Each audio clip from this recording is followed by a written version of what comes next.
Assalamualaikum warahmatullahi wabarakatuh. Oke, para bosku dan bestiku, kembali lagi di channel Dapian Novel. Kali ini kita akan melanjutkan cerita novel Cinta dan Kesetiaan part 60. Kembali ke asramanya, Aiden tidak dapat tidur dengan tenang. Pemuda itu masih memikirkan tentang Elsa yang begitu miris nasibnya. Ia tidak menyangka jika penolakannya terhadap gadis itu akan menyebabkan Elsa menjadi depresi sehingga harus dirawat di rumah sakit jiwa. Aiden berdiri di balkon kamar, matanya menerawang menatap langit malam yang kelam. Ia teringat kembali pertemuan dengan Elsa di rumah sakit yang membuatnya merasa iba kepada gadis itu. Sebelumnya di rumah sakit, "Elsa, apa kau masih ingat kepadaku?" tanya Aiden. Saat ini pemuda itu berjongkok di hadapan Elsa, berupaya untuk berkomunikasi dengan gadis tersebut. Manik mata Elsa yang hitam melihat Aiden dengan tajam, pandangannya yang kosong saat ini telah berubah menjadi lebih hidup.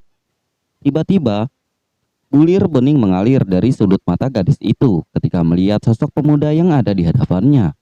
Elsa langsung memeluk erat tubuh Aiden, seolah tak ingin kehilangan sosok Aiden.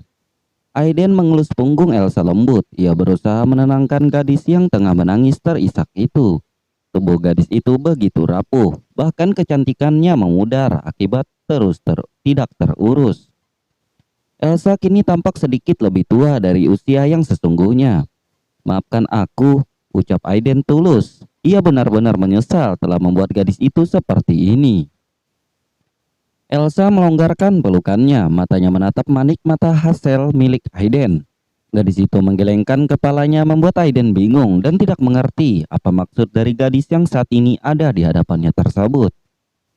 "Elsa sayang Aiden," ucap Elsa dengan mata yang sendu dan penuh pengharapan.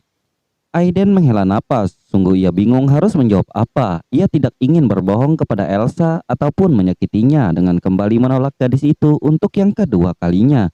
"Benar, kau sayang padaku?" tanya Aiden serius.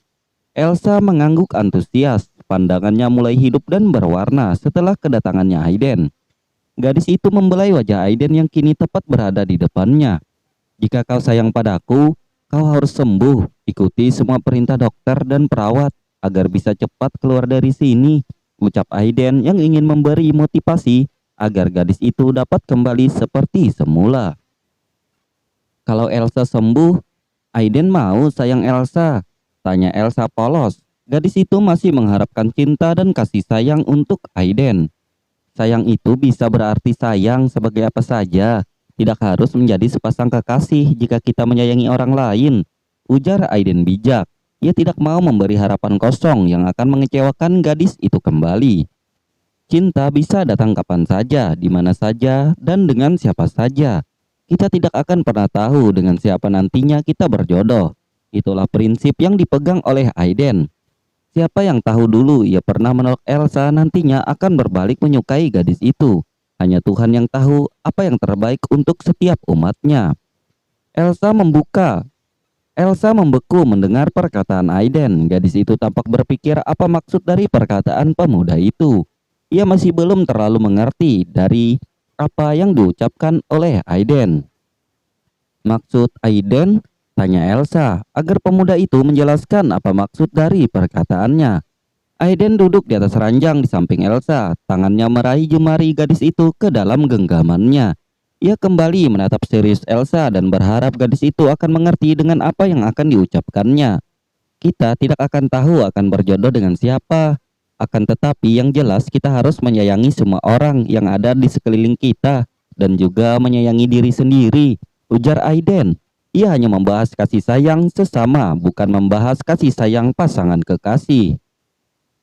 "Kau bisa menyayangiku sesuka hatimu, tapi jangan biarkan rasa sayang itu menyakiti dirimu sendiri," ucap pemuda itu, membelai lembut rambut Elsa. Ia berusaha sebisa mungkin agar gadis itu merasa nyaman sehingga Elsa dapat menangkap dan mencerna apa yang ia bicarakan. Elsa terdiam. Bulir bening kembali mengalir membasahi pipinya. Gadis itu menundukkan kepala dan tampaknya ia telah mengerti apa maksud dari perkataan Aiden. Ia merasa malu terhadap pemuda itu karena rasa sayang dan cinta yang ia miliki untuk Aiden ternyata melewati jalan yang salah. Harusnya ia mengerti bahwa bahwa cinta tidak dapat dipaksakan. "Maafkan Elsa," ucap gadis itu lirih. Aiden menghapus air mata yang membasahi pipi gadis itu. Ia kemudian membawa tubuh Elsa masuk ke dalam pelukannya. Pemuda itu membiarkan Elsa melepaskan tangisannya di atas dadanya. Saat ini di balkon asrama, Aiden menghela napas berat setelah mengingat apa yang terjadi tadi siang. Jujur ia merasa iba melihat keadaan gadis yang pernah ia tolak cintanya itu. Namun ia juga tidak dapat memaksakan hatinya yang memang untuk saat ini hanya dapat menganggap Elsa sebagai seorang teman tidak lebih dan juga tidak kurang. "Kau tidak mau istirahat?" tanya Hongju. Ikut berdiri di atas balkon karena melihat Aiden sahabatnya itu belum juga tidur. "Sebentar lagi, masih banyak yang harus aku pikirkan," jawab Aiden menyandarkan tubuhnya pada pembatas. "Apa kau masih memikirkan tentang Elsa?" tanya Hongju, membalikan badan menatap serius ke arah Aiden. Pemuda itu berharap Aiden mau bercerita dan membagi sedikit kegelisahan di hatinya. Selama 2 tahun mereka tinggal di satu kamar asrama yang sama. Tidak sekalipun Aiden menceritakan apa yang menjadi isi hatinya. Pemuda itu selalu tertutup untuk masalah pribadinya. "Iya, aku merasa iba pada gadis itu," jawab Aiden setelah cukup lama terdiam. Akhirnya pemuda itu mau membuka suara membicarakan tentang Elsa. "Bagaimana keadaannya saat ini?" tanya Hongju, yang memang tidak berkesempatan untuk menemui Elsa karena pihak rumah sakit melarang mereka semua kecuali Aiden yang mengaku sebagai kerabat dari gadis itu. Aiden kembali menghela napas. Pemuda itu memejamkan matanya mencoba mengingat-ingat seperti apa rupa Elsa saat ini. Dia tampak jauh lebih kurus dari sebelumnya. Saat pertama kali aku datang, pandangan gadis itu tampak kosong. Jelas Aiden mencoba menggambarkan keadaan Elsa kepada Hongju. Dan Aiden tidak sanggup meneruskan kata-katanya. Dadanya terasa sakit saat teringat seperti apa keadaan dan penampilan Elsa yang sekarang. "Dan apa?" tanya Hongju. Kalimat menggantung dari Aiden membuat pemuda itu penasaran. "Sudahlah larut, sebaiknya kita tidur," tukas Aiden yang langsung masuk ke kamar meninggalkan Hongju di balkon dengan rasa penasaran yang menyerangnya. "Hei, dan apa? Cepat ceritakan padaku," ucap Hongju mengejar Aiden ke dalam kamar dan terus bertanya apa yang membuatnya penasaran. Aiden berdecak kesal karena Hongju begitu berisik dan terus mendesaknya. "Dan sebaiknya kita tidur, besok harus berangkat kuliah pagi," ucap Aiden mengambil selimut dan segera menutupi tubuhnya. Tidak menghiraukan Hongju yang masih ingin terus bertanya, membunuh rasa penasaran di hatinya. Hongju akhirnya hanya dapat menghela napas setelah mendengar ucapan Aiden. Ia pun segera naik ke tempat tidurnya, mengikuti jejak temannya sekamarnya tersebut. Pagi-pagi sekali seperti yang telah direncanakan sebelumnya, Louis dan Joan kembali ke New York. Setelah pesawat pribadi sang tuan pertama menjemput mereka berdua dengan hati yang berat, Louis harus meninggalkan Jeline di Oxford karena gadis itu masih harus melanjutkan pendidikannya di sana. Ia sendiri juga masih harus masuk kuliah di New York University setelah beberapa waktu lalu sempat cuti akibat peristiwa yang menimpanya dengan Bella. Menyebut nama Bella membuat Louis teringat akan foto yang dikirimkan oleh gadis itu. Ia bertanya-tanya dalam hatinya, apa maksud dan tujuan Bella mengirimkannya kepada Jeline. Andai ia belum berjanji pada Jeline untuk tidak menemui Bella, tentu hal pertama yang dilakukannya setelah tiba di New York adalah menemui gadis itu untuk menanyakan hal ini secara jelas. Namun sayangnya Louis telah berjanji pada Jeline untuk tidak menemui Bella dan ia akan menepati janji itu. Ia tidak ingin kekasihnya kecewa. Bagaimanapun juga dalam hubungan mereka yang terpisah jaraknya, kejujuran dan kepercayaan adalah modal utama untuk membuat hubungan keduanya berjalan dengan lancar.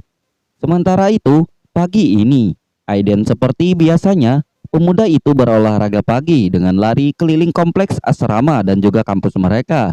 Hari ini banyak juga mahasiswa dan mahasiswi yang lari keliling kampus tidak seperti biasanya, termasuk Soah. Gadis yang biasa bangun telat itu tiba-tiba telah berada di arena olahraga yang memang disediakan oleh pihak kampus untuk seluruh mahasiswa dan mahasiswinya.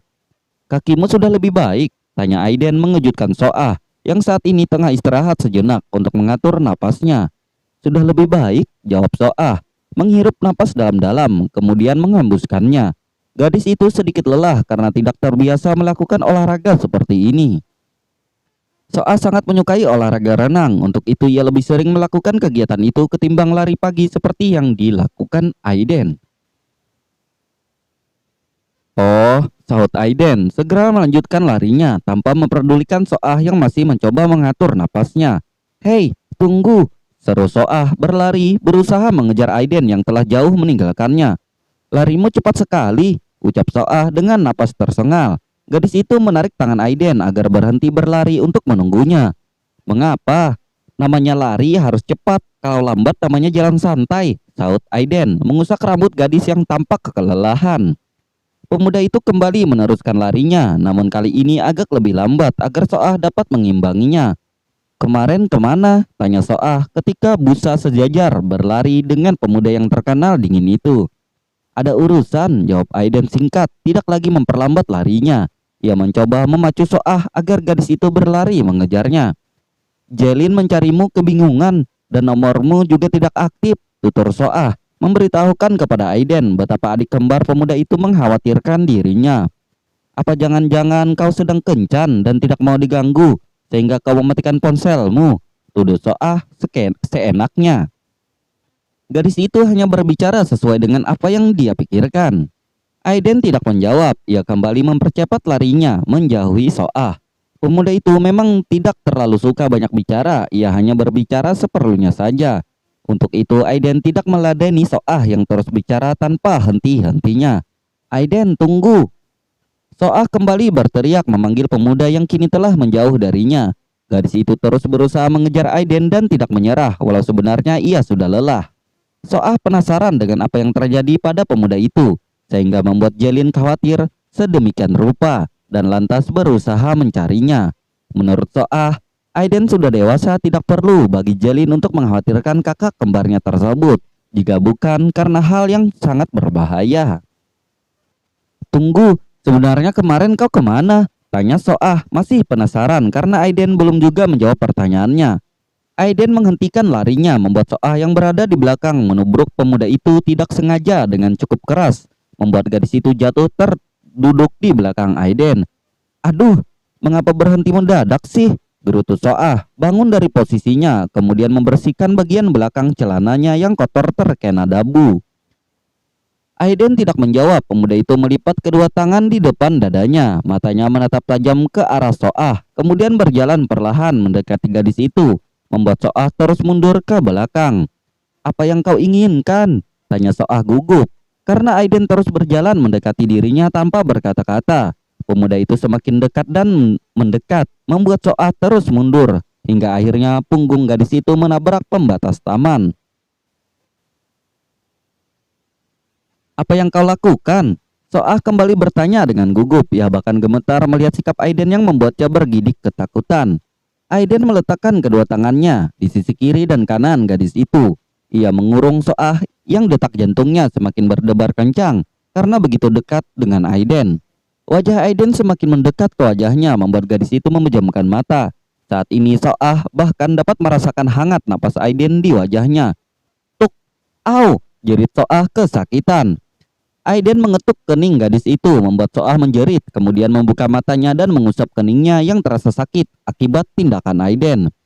Apa sebenarnya yang kau pikirkan? Tanya pemuda itu, membuat wajah Soah merona merah. Ia merasa malu akan kebodohannya.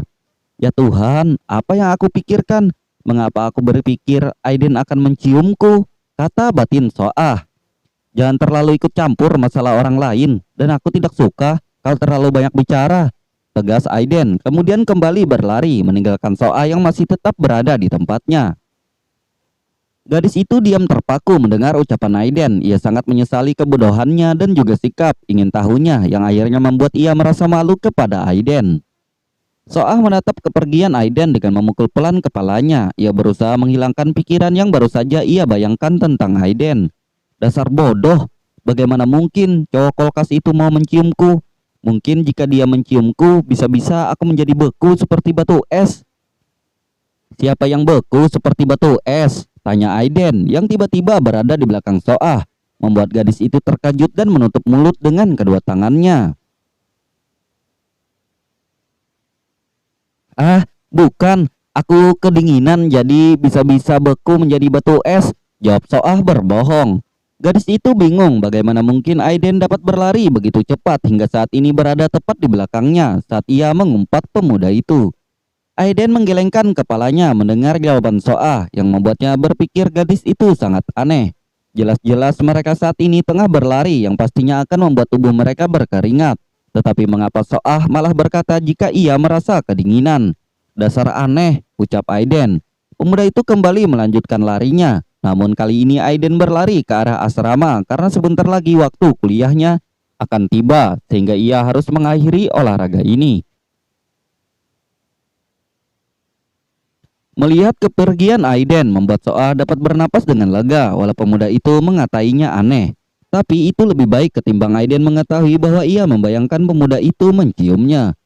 "Hai, baru selesai lari?" tanya Zaskia kepada Aiden ketika mereka bertemu di jalan depan menuju asrama pemuda itu. "Heeh," jawab Aiden singkat. Pemuda itu kembali melanjutkan langkahnya dengan berjalan menuju gedung asrama. "Tunggu sebentar," ucap Zaskia, menahan langkah Aiden dengan meraih lengan pemuda itu. Aiden menghentikan langkahnya. Ia menatap tangan Zaskia yang kini mengambil lengannya. "Oh, maaf," ucap Zaskia segera melepaskan tangannya dari lengan Aiden ketika melihat pemuda itu merasa tidak nyaman. "Ada apa?" tanya Aiden setelah Zaskia melepaskan tangannya. "Aku hanya ingin memberikan ini," jawab Zaskia menyodorkan sekotak kue kepada Aiden, membuat pemuda itu menautkan kedua alisnya. "Apa ini?" tanya Aiden. Belum menerima pemberian dari Zaskia, pemuda itu memang untuk saat ini lebih berhati-hati dengan pemberian para gadis, karena ia tidak ingin kejadian yang terjadi kepada Elsa terulang kembali.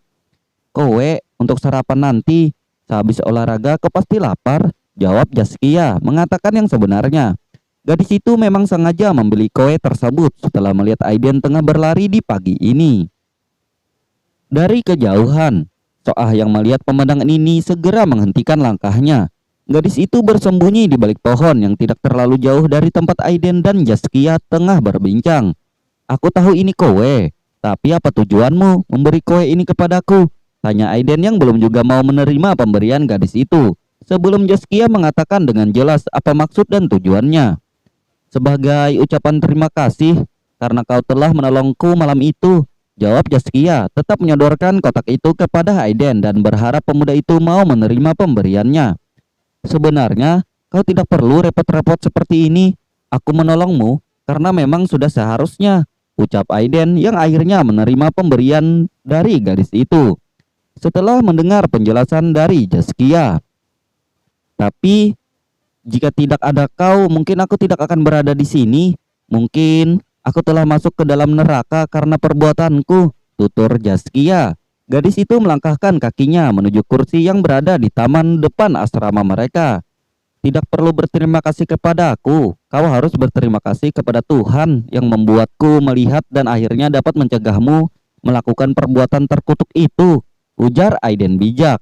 Pemuda itu selalu yakin bahwa yang terjadi dalam semua manusia telah diatur oleh Tuhan yang Maha Esa. "Jadi sekarang sudah tidak ada keinginan seperti itu lagi?" tanya Aiden menghampiri Zaskia dan duduk di sebelah gadis cantik itu. Zaskia menggeleng menjawab pertanyaan Aiden. Ia merasa bersyukur dapat bertemu dan mengenal pemuda yang telah menyelamatkan nyawanya tersebut. "Sekali lagi terima kasih," ucap Zaskia. Gadis itu benar-benar merasa berhutang budi kepada Aiden. Ia juga tidak menyangka jika pemuda yang terkenal dingin itu ternyata sebenarnya memiliki hati yang hangat. Aiden tersenyum mendengar Zaskia yang terus saja mengucapkan terima kasih kepadanya. Ia membuka kotak yang diberikan oleh Zaskia, kemudian mengambil sepotong kue untuk dimakannya. Setelah itu Aiden memberikan kembali kepada gadis yang kini tengah duduk di sampingnya.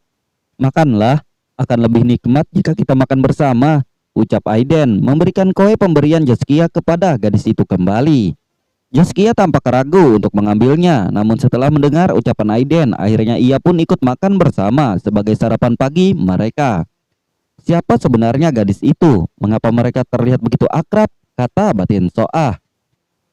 Gadis itu merasa heran karena tidak biasanya Aiden tidak pernah terlihat akrab dengan para gadis. "Apa dia kekasih si kulkas?" tanya Soah dalam hatinya. "Terima kasih untuk kuenya. Aku ada jadwal kuliah pagi ini." Aiden pamit kepada Zaskia yang masih duduk di kursi depan asrama mereka. Pemuda itu harus segera bersiap untuk segera memulai aktivitas belajarnya.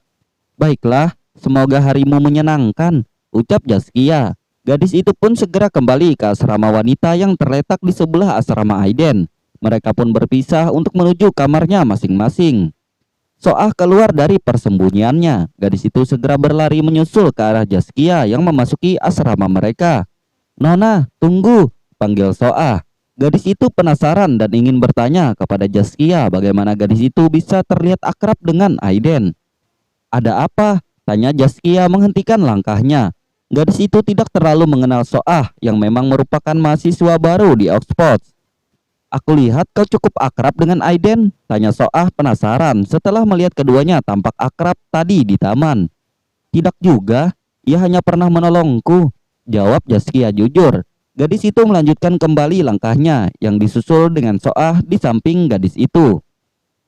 "Oh, aku kira kau kekasihnya," tukas Soah yang memang selalu ceplas-ceplos dengan ucapannya. Gadis itu selalu mengatakan apa yang ada di dalam pikirannya tanpa berpikir apa akibat dan dari ucapannya.